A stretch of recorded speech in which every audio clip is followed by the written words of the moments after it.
Okay, so your veterinarian has just told you that your pet has arthritis. What will we do about it? Well, remember that there are basically two parts to the arthritis story, the pain and the stiffness. To explain the different ways we'll deal with both, here's Dr. Phil Pacchiana.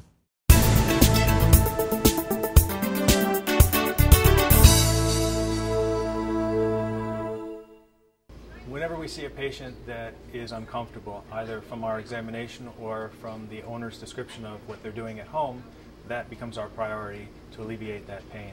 Arthritis is a debilitating disease because it always will progress.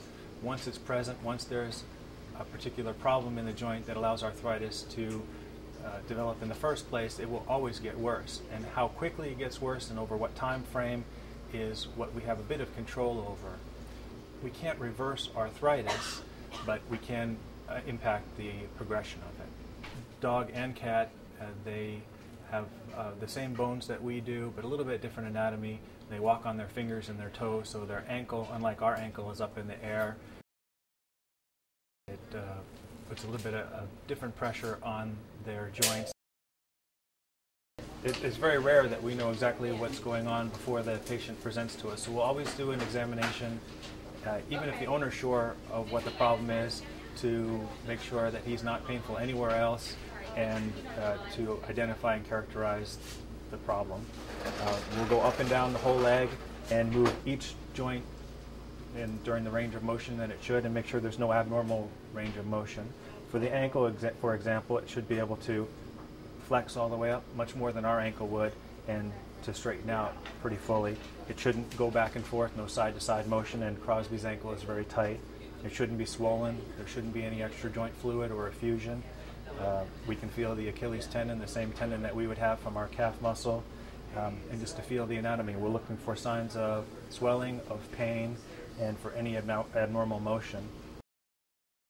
When pets can't move comfortably, they may not get the exercise they need for healthy hearts and lungs. And they may become overweight. Here's some ways we can help increase your pet's mobility. Physical therapy is very important to reestablish the movement of the joint and to maintain range of motion and the strength of muscles. But probably the most important thing, and what I would do in every patient that has an orthopedic procedure, would be to try to increase the muscle mass and give the animals some immediate exercise, because these are animals that often don't want to put sometimes any weight, or usually not as much weight, on that leg after a procedure because it's uncomfortable to them. And until they're ready to put their full weight on that leg, we need to guide them through a program that will increase their muscle mass and give them some exercise and maintain the range of motion. When it comes to healthy exercise, it's probably more a question of how often rather than how much. If we have daily and consistent activity, that's really what we're looking for to make these animals comfortable. There's a syndrome that's very well recognized in the veterinary field that I refer to as the weekend warrior syndrome, and I'm guilty of doing this in my own animals to some degree as well. When I'm the busiest, when I'm at work, I don't take the time, because I don't have it, to walk the dogs as long as I would like to, or to play with them in the park. And then on the weekends, when I do have more time, we tend to make up for it. We are a little bit more active with them than we should be. But daily and consistent activity is much better for a dog with arthritis than to have short walks throughout the week and then all of a sudden go to the park for 3 hours on a Sunday. That's probably not the best thing for their arthritis.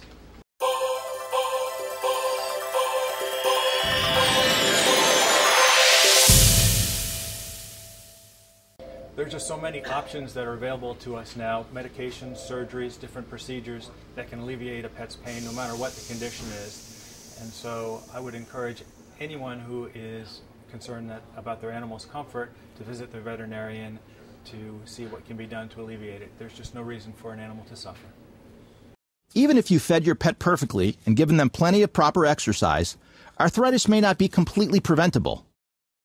But, as we've seen, your veterinarian can prescribe physical therapy, medications, and perhaps surgery to help your pet feel well and stay mobile even into their senior years.